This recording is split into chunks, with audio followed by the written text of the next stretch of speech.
Hello and welcome to the Gooner Talk, back again with you guys for another episode of what is the Arsenal Raw Reaction Show, actually. So I'm not quite sure why we played that one. But yes, it is indeed the Raw Reaction Show this morning. Good morning. Thank you to those that are tuning in and joining me. I get that it's not particularly a great day to be wanting to discuss Arsenal Football Club. Spurs fans are waking up pretty happy with themselves about a draw in the North London derby, which I think tells you everything regarding kind of the difference between the two sides in itself. Because I'm not happy at all. I'm really frustrated. I'm really annoyed. And I don't have too long to talk about today's game with you guys because I'm heading into the office in a bit. So only a quick show this morning before I jump off to try and catch my train. But I didn't want to leave you without a show this morning. I didn't want to leave you without a small vent. And so that's why last night we did an extended podcast, which you can, of course, go back and watch. I was joined by Albert, Sophie, and Chris to have a good chat about the game in a lot more detail. So if you're hankering for a longer episode about the North London derby, make sure you go and watch the last episode on the channel. It'd certainly be worth your time. Good morning to those joining us in the chat box: James, John, Martin, Jimbo, Skills. We've got Gruntley, Poos, Ismail, Stephen. We've got Phil and Penny Ween and Front Row and Trader, Mike, and plenty more of you guys as well. Yeah, really, really disappointing day in the North London derby. And it kind of started off in the worst way possible because going into the game, of course, Leandro Trossard was confirmed alongside Gabriel Martinelli to be missing this game and would not be available for another fixture. Not only that, but we lost Declan Rice at half-time as well. And that meant that overall, Arsenal finished the game with an injury list that includes Martinelli, Trossard, Rice, Partey, Timber, and very frustrating. So you could argue that Saka joins that list, who left the field with what looked like a bit of a limp after being kicked all afternoon. And it's just so incredibly frustrating for us that we're in this situation where we couldn't go into this game with the strongest possible side, the strongest possible team available. But there are question marks about the decision-making that went behind that, the decision-making regarding the tactics, the in-game management from Mikel Arteta. And we're going to talk about all of that. But not only that, of course, some of the decision-making of the players that started the game as well. And Gabriel Jesus, when he has a performance like this, opens up this discussion about whether Arsenal need to go out and sign a striker. I can listen to plenty of people talk about the benefits of having a striker of his type, a centre forward of his type that is collaborative, that understands the system that Arteta wants, that can move left, that can move right, that can be versatile enough to play in wide areas. But it's very, very difficult to not have a feeling, not have that kind of sense that if we had a number 9, like an Erling Haaland, like an absolute elite level, like for me, I think Jesus is up there with the world-class forwards for what he does and overall in his game. Is he a world-class finisher? No, I don't think there's much debate about that whatsoever. And if Arsenal had an elite striker like Man City do, like Bayern Munich do, like Barcelona do, like Real Madrid had in Benzema, I can't help but think that we would also be in a position where we could take things up a level. And that chance that Gabriel Jesus missed when he nicked the ball off Maddison, which is all about Jesus, stealing the ball away from Maddison is what makes Jesus such a good player, with his energy, his pressing, his desire. The creation of the chance to himself was everything that Jesus is about. Does another striker do that? Maybe not. Maybe they don't. But there were other chances, of course, in the game that Jesus had as well. Would he run in for that header on the right-hand side if we were at a little bit more physical forward, like a Ferguson or a Sesko or a Tony or someone like that? That's the questions that we are asking because Gabriel Jesus missed that opportunity. Ultimately, after you go 2-1 up, as I say, we talk about the game in a lot more detail in yesterday's show, so I know I'm doing a quick stop tour through this morning. But when you go 2-1 up, you have to be composed, you have to make the right decisions, and you have to hold that. And we can't not say that Jorginho's mistake is one of the biggest reasons as to why we didn't win. Now, I'm not going to be the guy that jumps on the Italian and says he's not good enough. Arsenal need to buy better, blah, blah, blah, blah, blah. Because let's be honest, that Jorginho is a very good player. and he made a mistake. And players make mistakes, and I understand that fact. It's the worst possible game he could have made a mistake in at the worst possible time. But as a third choice DM, you're not going to find much better than Jorginho, if ever. If anyone is going to be a third choice DM for us, Jorginho is the best that you're going to get. And so that for me is where we start to have these discrepancies, I think, between the assessment of the player. And yeah, Jorginho, really, really bad error. Really, really bad error. And that was very, very frustrating indeed. For me, the main reason why Arsenal didn't get a win in the North London derby is because about how the game was managed, about how the game was played, and about ultimately how you responded to certain scenarios in the game, like the goal, like the injuries, and then how we decided to manage the last section of the game as well. I am amongst most of the biggest defenders of Mikel Arteta. And what I find is whenever I skew onto the side of maybe criticizing him, I think it exposes that there is something of a toxic positivity at times, something of a toxic defense at times, that the man is absolutely untouchable for some. And people need to get away from that fact. You need to be able to be critical when criticism is worthy. And I think there is criticism of how we managed the end of this game. Eddie Nketiah stayed on the field far too long. He wasn't influencing things. He wasn't having an impact on the game in a positive way. And as soon as he got that yellow card for a very rash challenge on Vicario, he should have been off in that moment. Some people will question why Gabriel Jesus was substituted, and I would have had him stay on. But for me, I think that was a substitution that was very much alluded to with the fitness and the recovery from the injury that he has had. And he played a lot of the game on Wednesday, and of course he played a lot of this game as well, and he's still coming back from that issue. And I think that you still could have changed things. Havas coming on, for me, when you're in the end of the game and you're throwing balls into the box, Havas isn't the guy you want delivering those crosses.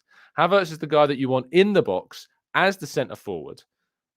And I don't really get why Havertz didn't become our centre forward, because to my understanding, one of the big benefits of signing Havertz was that we would have him as a target man toward the end of games when we're chasing a goal, when we're chasing something, or we're trying to kind of hold the ball up in the final third or the final attacking third, that we've got someone to aim those crosses to, because he's the tallest attacker that we've got. And instead, he was still playing in and around the half spaces. And I just could not quite get my head around why that was the route, that was the pathway that Arteta opted for. The leaving of Nketiah on for too long. Smith Rowe coming on in the 93rd minute. The 93rd minute. This is someone that's dynamic, that's aggressive, that can get on the ball and drive at the opposition, that scored in a North London derby, that gets the game. 93rd minute, we made that change. It's just really did. We failed ultimately in our delivery. We looked tired. We looked fatigued. And we looked like we were in need of an injection of something different. And instead of changing the players that were lethargic, they stayed on in Nketiah. They stayed on in Saka. I hate to be that guy, but Saka was very tired. Towards the last 20 minutes of the game, Saka was not influencing things to the best of his ability. Had been brilliant in getting the goal, in scoring the penalty, but was lethargic and tired at the end of that game. And there's times where you as a coach need to recognize that your best player, yes, is your best player, but if he's tired and he's not having an influence on things, make the brave call, take him off. Take him off. You can't expect Smith Rowe to come on with 6 minutes of injury time left to have the impact that you want him to. Give him 15 minutes at least to get into the game. And that was very frustrating for me. Just a quick thing on the reaction to the reaction of Aaron Ramsdale. Ludicrous. Jamie Carragher should really genuinely be ashamed of this, because it's a lack of awareness. It's a lack of understanding about what you're saying and the impact it has on the wider view. It's caused a pile-on of the goalkeeper that was just clapping his teammate when he pulled off a brilliant save. It's as simple as that. And I absolutely sympathise with Nick Ramsdale, who obviously replied to the Sky Sports tweet. Yeah, really critical of Sky's decision to not only, I mean, it's one thing for Carragher to say it. It's another thing to then clip that section and publish it. It's just, that in itself is as bad as the comment. As soon as you start publicizing this, it's as bad. And for me, that was a really classless thing to not only say, but then to promote as well. And I was not a fan of that at all. And I respect the fact that Nick responded in this specific tweet. Wouldn't say I agree with the second tweet, but in regards to this tweet, yeah, look, you got to show some class to that. He just applauded his teammate, and it's being made a mockery of, and it's a joke, quite frankly. It's funny, we've seen so many people jump to Ramsdale's defence this week, and now all of a sudden, because Raya started the next game, the North London derby, pulled off a big save. And by the way, Raya was very much at fault for their first goal. Pushed the ball back into a very dangerous area, and we didn't get rid of it. Should have pushed it over the bar, pushed it around the post, pushed it anywhere else but where he did, and failed to do that. So, yeah, very frustrating. I have to talk about Havertz, and I know people are going to jump on me and be like, "Oh, Havertz isn't the reason we lost this game." Look, I need to discuss this because we talked about it in yesterday's game at length, and I have to add it into this show. I have to add it into this show. And I think that when this comes down to the Maddison signing compared to the Havertz signing, Spurs started their marquee £40 million player in this game, and he was electric and influential and really important, and obviously got both assists for their 2 goals in this game. Arsenal bring on their £65 million signing, and he's not improving. And I can be as patient, I can be as honest, and I can be as calming about Havertz as I possibly can be, and I can provide as much context and as much perspective as I feasibly can. And I can tell people to be patient. I can try and curb the abuse, and the abuser should, as I've said before, can get in the bin always. But we absolutely have to have a conversation about the fact that Havertz has not improved in this period of time. I'm not seeing more. I liked what he did against Palace. I liked what he did against City. I liked what he did against PSV. I didn't like what he did against United. I didn't like what he did against Fulham. I didn't like what he did in yesterday's game. And we have to, for me, have this discussion about the signing. And I don't think that it's Havertz. My finger is not pointing at Havertz in this scenario. My frustration with this is that £65 million has been invested in a player that we need to revive the career of. And that's not Havertz's fault. Havertz didn't ask to be bought. Havertz was not the driving force behind his signing at this stage. And we might be having a very, very different discussion about Havertz in 3, 4, 5, 6 months' time. That's fine. And I'm happy to have a discussion about Havertz, the player. And I've defended the player a lot. And I've done articles on him, and I've done discussions about him individually as a player and what his qualities are and what he still needs to learn and how he needs to improve. And I'd like to see more from him. I'm not talking about goals and assists in that pure form. I'm just talking about a bit more. But when I see the impact of Maddison, when I see the impact of Dominik Szoboszlai, and I look at these attacking midfielders playing in these positions, going for less money than what we bought Havertz for, I can't help but be envious of that. And I don't think it should be a real sin for me to be envious of that, because Arsenal are a side on the up. Arsenal are on the side that were going in a very, very positive direction after the end of last season. And I just have this sense that had Arsenal have signed a player that was also on the up and moving in a very positive direction and going from one step to the next step to the next step, and coming into a team like Szoboszlai has with Liverpool and like Maddison has now with Spurs under Ange Postecoglou, and is taking their game to new heights, rather than Arsenal signing a player that was a project that they had to try and extract the talent that we've seen in the past but has so far struggled to get out in the Premier League.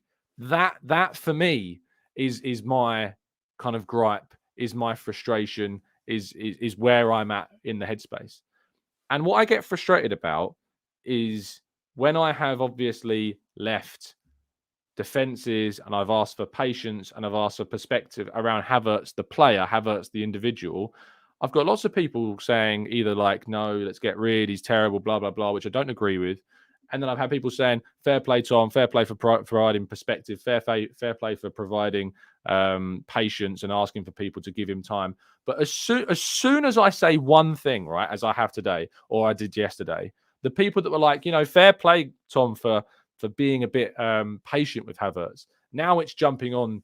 What are you talking about, Tom? If he'd have started, we would have won. What are you talking about, Tom? It's only been 6 games. I'm like, you can't treat opinions in this way. You can't jump on people for having a wider perspective about first calling for patience and then not being, for me, reflectionary. Reflectionary, is that the right word? Reflective. That's the word I'm looking for.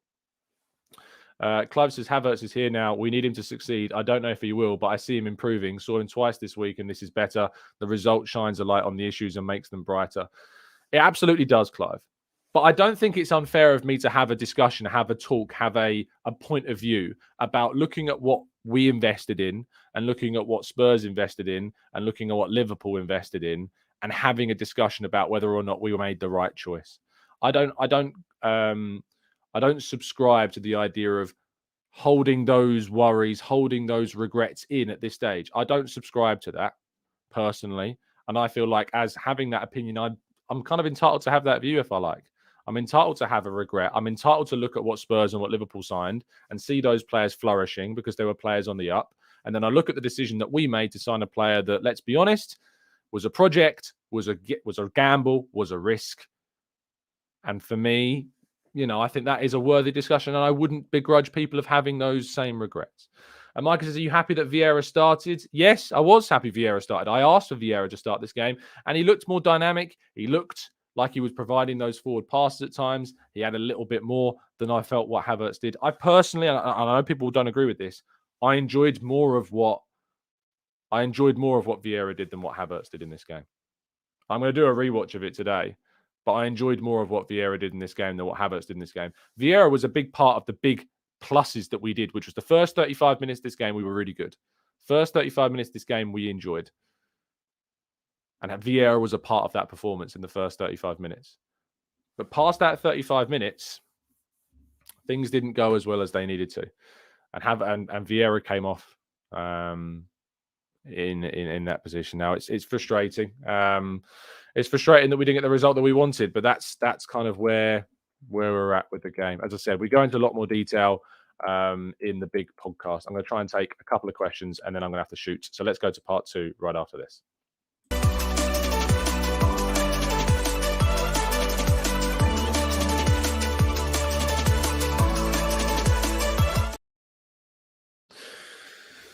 Right.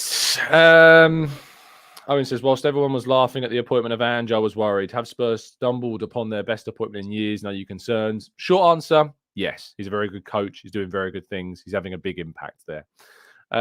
Esmond says, Tom, it's not about Havertz. Their mid was better while our mid was bad. Even Odegaard, who I consider the most important player at Arsenal, Havertz did everything, but our mid and forwards weren't good enough.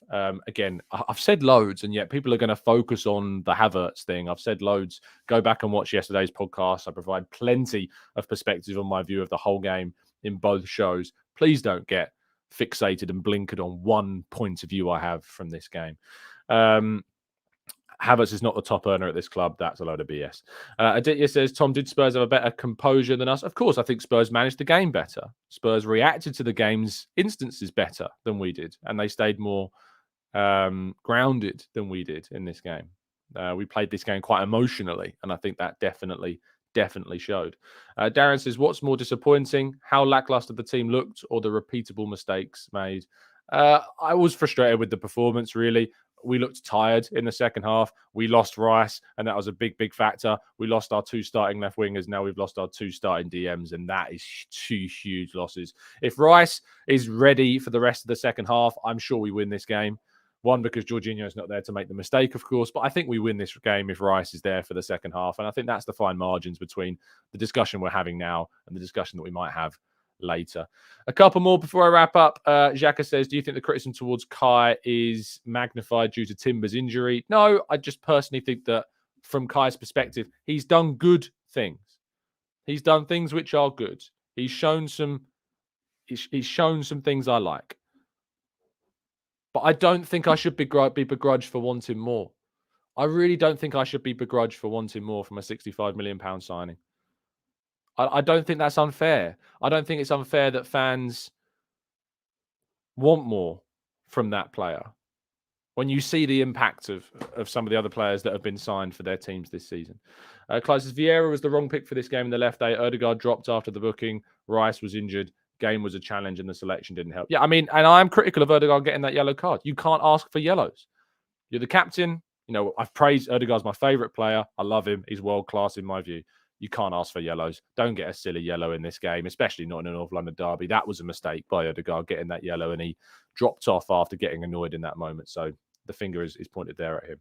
Vijay says, great show with Sophie. I'm more concerned about the point she made about the many injuries that we've got. I still believe Rice and Partey in the midfield, and we win comfortably. I absolutely agree. Right, I'm going to have to wrap this up because I've got to go grab a train. But thank you guys for tuning in and listening. I know it's not been the most positive of morning shows. If you want more listening, go listen to yesterday's show. I'll probably be back tonight with another episode at some point. If not, I'll definitely be back tomorrow morning with a longer show. So I'll be back for that. But stay safe, stay well, enjoy your Monday, get through it. Tweet me, leave a comment of anything you want to discuss. I'll be live at 10 on the Arsenal Way for some more chat. But thank you for listening. And as always, up the Arsenal.